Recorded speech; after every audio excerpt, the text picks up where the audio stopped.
Well, hello and welcome to the stream. Let's go ahead and see what we can get into. We're going to do a little bit of this midnight in the desert, and this is Rendlesham Forest.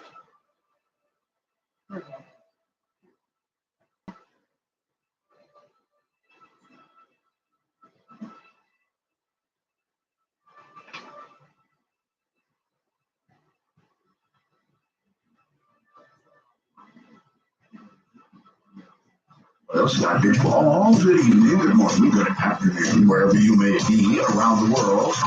Each and every time zone covered by this program, Midnight in the Desert. I'm Mark Bell. Great to be here again tonight, folks. Two rules for my show: no bad language, don't need it, and only one call for show. Now, I want to start out tonight. Actually, we're going to do a lot tonight, but I'm going to start out by feeding the great conspiracy machine out there. Do you remember I said there's something strange going on about September? Right? All right. If you're near your computer or your smartphone, do me a favor now, right now. Just go to Google and type 9-23-15 into Google. By the way, I will credit my associate producer, John, and Dr. J, actually, with this. And this will freak you out. There's no two ways about it. Now, as you may know, CERN is getting ready to do an experiment, possibly on that date, according to some, which could be to create a black hole, or it could be to create a black hole and a wormhole. We're not sure. Either way, most physicists will admit that there's some universal risk to what they might be doing. Not much, maybe, but some universal risk. So by now, you've probably Googled 9-23-15, and you see all the Armageddon, end of world, end of times like articles that are written in there. Now I've got another job for you, and this one may freak you out completely. If you have Google Maps, it may freak you out, or you have Google Earth, I don't care which, try this. Go to Google Maps or to Google Earth, and in the search box, type in 9-23-15. Got that? 9-23-15, either into Google Earth or Google Maps. And I will wait a moment so that you have an opportunity to be properly freaked out. What's going to come up, it just doesn't seem right, but what's going to come up is going to be, if you're on a map, you're going to see the location of, guess what? CERN in Switzerland.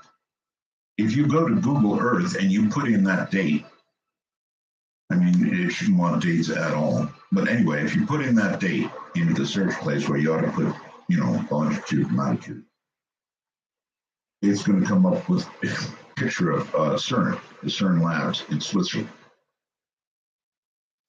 And if that's not enough for you, a ham radio friend today told me that right, I guess, on the front lawn of the CERN facility, they have a big statue. And that statue is Shiva the Destroyer. What kind of statue is that to have in front of CERN, Shiva Destroyer? My goodness. So anyway, you can have a little fun or fear over all of this. It is freaky. There's no two ways about it. Shiva the Destroyer. So the internet is, as I told you, going absolutely berserko over September. And now, tonight, perhaps you see why. All right, well, also going berserk, and mostly down, are the world's stock markets. And it's serious enough that I thought we should have somebody who knows what the hell they're doing in this area on, and that would be Gerald Celente. Gerald is a pioneer trend strategist, founded the Trends Research Institute in 1980. He is author of the national bestseller Trends 2000 and Trend Tracking, Far Better Than Megatrends, Warner Books, and publisher of the internationally distributed quarterly Trends Journal. For more than 3 decades, Celente has built his reputation as a fearless teller of the truth. We can use those, right? An accurate forecaster and an analyst whose expertise crosses many arenas, from economics to politics, health, science, and more. Good, we can ask him about Trump. More important, Celente is pure political atheist. Unencumbered by political dogma, rigid ideology, or conventional wisdom, Celente, whose motto is think for yourself, observes and analyzes the current events forming future trends, seeing them for what they are, not as what he would like them to be. He'll be with us for this hour, and then we're going to talk to Peter Robbins about the Rendlesham Forest UFO incident. So everybody sit tight. Coming up in a moment, Gerald Celente.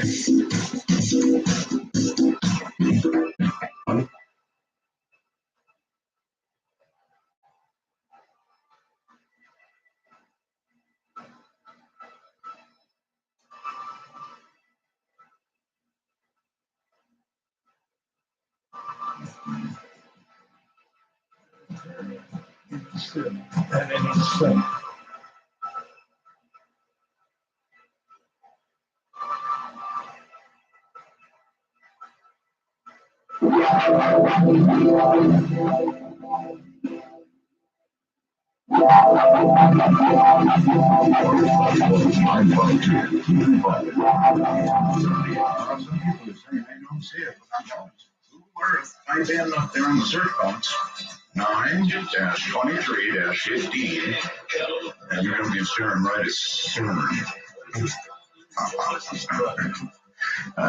Great bumper to start this out with. All right, so here is Gerald Celente. Hi, Gerald. Hey, hello, Art. Hi. Well, so it's been a while, huh? Yes, it has. When did we last talk? It had to be a couple of years ago, but I was thinking back. I believe we began talking probably in the early 90s, late 80s, early 90s. Sounds about right. Yeah. All right. I don't have to ask you if China's economic woes are behind all this decline. I can clearly see that China is behind just about all of it. Is that fair? That's not the way we see it, actually. Ooh.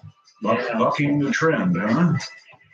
Well, first it began with China blaming them for devaluing their yuan, and that was early in August. All right. But what was going on before that happened is the equity markets in the States, for example, they were down 6 days in a row. And yet China's devaluing the yuan because they're not exporting product. And when you saw their Shanghai index collapse in July, and they were late, and they started doing everything they could to try to pump it up. So going back to the export issue, lowering the value of their currency is not going to do much to increase exports, and here's why. There's a global depression going on. China is merely the canary in the global equity mine. You're scaring me. What's going on there is that when you see their exports, for example, decline over 8% in July, it's because the United States and the Europeans aren't buying things. And if the Americans and the Europeans aren't buying things, China's not making them or exporting them. Now let's overlay this and we'll see where it's going. My God, almost everything I buy says made in China. That's right. But you again look at what's going on in the USSA, and that is you saw the new numbers that came out recently about wage income. It was the lowest since they started recording it. It came in at 0.2%. But we're at almost full employment. Of course. And you know what full employment has? You don't want to be work in ambulatory. And how about I love the term hospitality sector. Isn't that a nice one? Yeah, is that what they're calling it now? Hospitality? Bartenders and making beds in hotels. Nice, okay. Yeah, so what's going on is that you have all of these commodity-rich nations, Australia, Brazil, Russia, Venezuela, Colombia, Bolivia, go around the world. Look at commodity prices. Right now, the Bloomberg Commodity Index, 2 weeks ago, it was at 13-year lows. 2 weeks later, it's at 16-year lows. Commodities across the board are selling for what they were selling for in 1999. Let's ask about oil. It's below 40. Where is oil going to go before it's over? I don't know how low it will go, but again, you have to start building all of this on to what's going on. And that is there's a global slowdown because China's not making things, because the world has no money. If we had said this, if we were talking 4 years ago, and I'd say, Art, there's a huge gap between the rich and the poor, and you have a 1% that's controlling. Here, I'll give you a true number. 85 people in the world, 85 are worth more money than half the world's population. Yeah, well, if China's not making stuff anymore, how are we going to have stuff? They'll keep making it. They're just not going to make enough of it to keep their economy up. And their housing bubble is burst. So everyone's blaming China. China's economic growth. China's growing the yuan. Again, China is only reflective of what's going on around the world. Currencies are crashing. If you live in Russia, you just see the currency is like 36 rubles to a dollar. A year ago, now it's over 70. Dollars doing pretty well, huh? The dollar's doing okay because the rest of these currencies are crashing because they're export-rich nations. Not far from us, there's a place called Mexico. You're looking at the peso at 1993 levels. Take a trip up to Canada. Very, very resource-rich Canada. Now their Canadian dollar is at 2004 levels. They are in a recession. There's a global recession going on. Anybody that wants to add it up is only a reminder of us. But nobody wants to call it what it is. And if you look at the you can go back to the World Bank and the IMF, both of them low rates of growth rate for 2015 back to 2009 levels. 15 months ago, it got a lot worse. I don't have the last 5 sessions. I can be up for 600 this morning, and they started out well by the time they're done down another 205. Now, the forecast is this going to sounds like you're saying it will or will get the rebound. I mean, everybody's, all the talking heads are saying, yeah, worry, not in the market, everything's looking fine. The fire in the North Tower is under control. Go back to your office. As they said at 9/11. The South Tower was in flame. Wow. So you're comparing this Economic 9/11. They always throw, you pick up the New York Times this week. Matter of fact, I have it right here. And like every day I read both the New York Times, Financial Times, Wall Street Journal, plus tons of other stuff, but hard copy.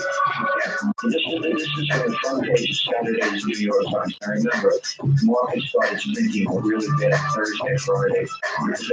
Here's the headline across the front page of Business Day. This week's market sell-off may not be such a bad thing. And then the very last line this guy writes, he says, in the meantime, the best response for most investors trying to grapple with the latest bout of volatility is to take a deep breath. That's what they're all saying. Now, here's the story on top of that, right behind it. Take some deep breaths and don't do a thing. So let's just look at the facts, and these are the facts. The facts are that following the panic of 08, it killed capitalism in the United States. They actually complicated, yeah. 4 words killed it. Too big to fail. In capitalism, there's no such thing. You rise and fall on your own merits. Actually, too big to fail by bailing out the big multinational banks and all the others that they saved. That's called a merger of state and corporate powers, which a not very fond paisano of mine, Mussolini, called it fascism. So now let's go back to too big to fail. So what did they do after that? Well, we had TARP, and then we had Obama's plan, and then we had a new thing that nobody ever heard of. You and I have been around a while. How about quantitative easing? And then here's another one. I'm old enough to remember when people had a thing called savings accounts. Put their money in the bank, and they got interest on it. Well, yeah, that's an old-fashioned idea. You put money in bank today, you know. Exactly, you get nothing back. Well, you get much. I mean, they give you 0.25%, but, you know, bank fees get that and more. So what happened?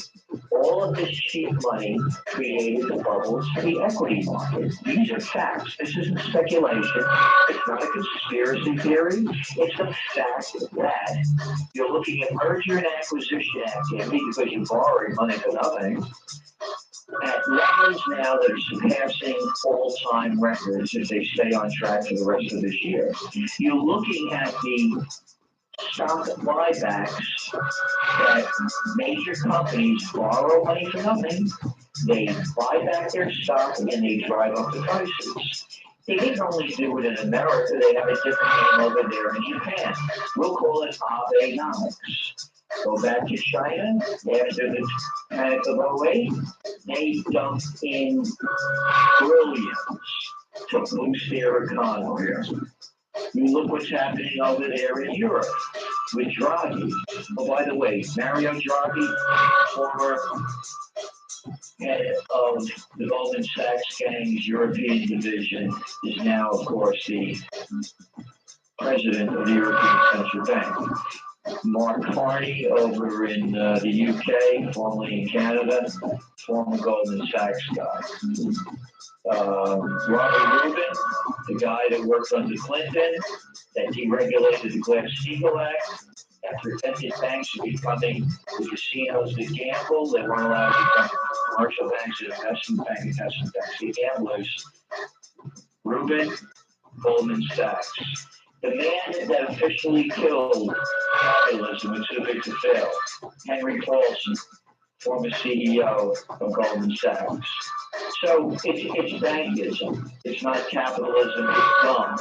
Going back to what's going on around the world. Well, wait a minute. Before you get there, having described all of that, Jerry had not done what they did, and by that I mean not allowing these institutions to go like dominoes, which they could have, even mostly with that.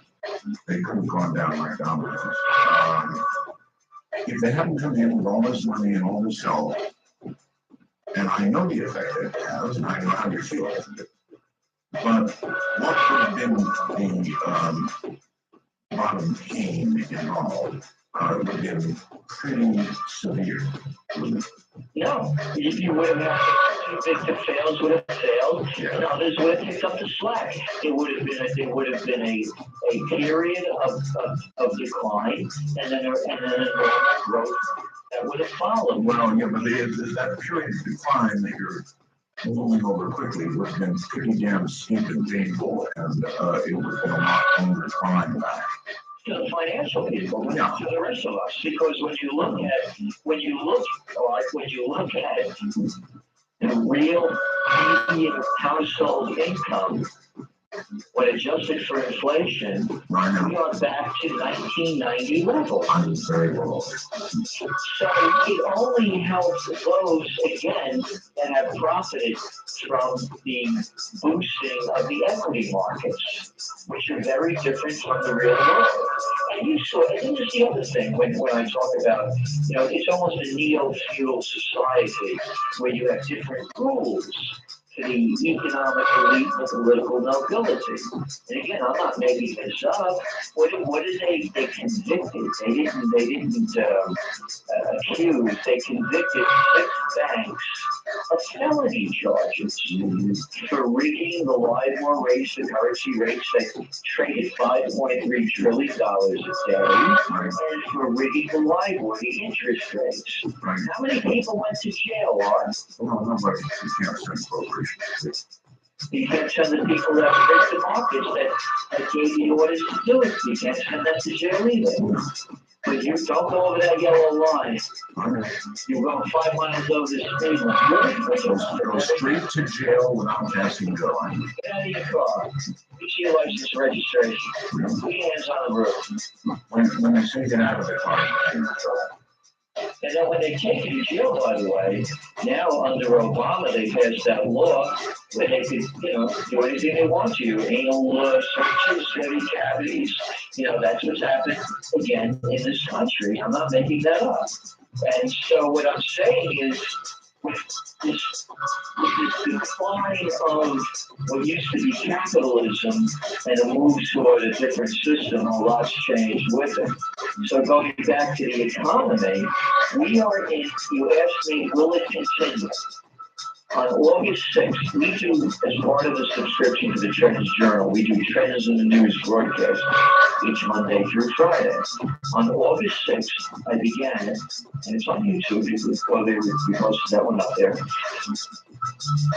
I began it by saying, I usually don't make these kind of forecasts for the time window, but I'm forecasting that we're going to have a global equity meltdown before the end of the year. And I paused and I said, and sooner rather than later.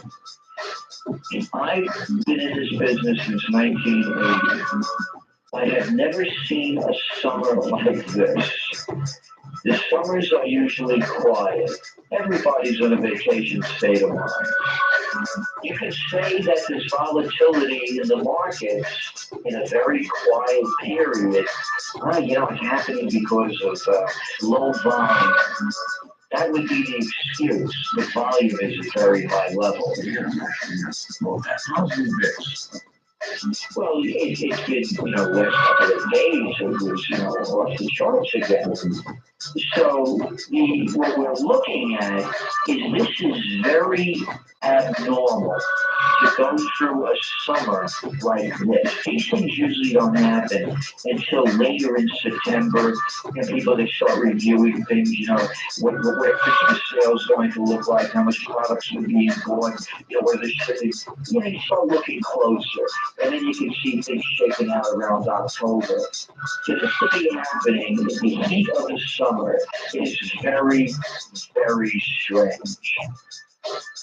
Some of it is a bulge. Again, I would only say, and we're matter of fact, I'm writing the piece today for tomorrow's, we do a Trends Monthly, and here's what I wrote about.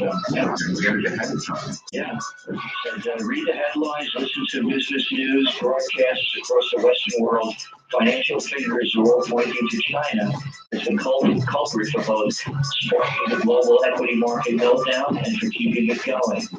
The first shot across the Dow when it was trading some 2,000 points above Tuesday's close, is blamed on the People's Bank of China cheapening its currency. Quote, China risks clash with U.S. as 1.9% devaluation surprises market, Financial Times, 12 August 2015. Omitted from the headline blame game in FT and other business news coverage was that U.S. equity markets, as I mentioned before, have been downtrending since late July.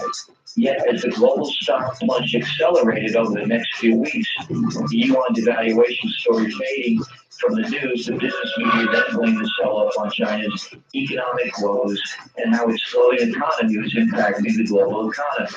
In fact, even Republican President frontrunner Donald Trump weighed in by warning that, quote, China's taking our jobs, they're taking our money, they'll bring us down, we have nobody that has a clue. He basically, I think, said, I told you so.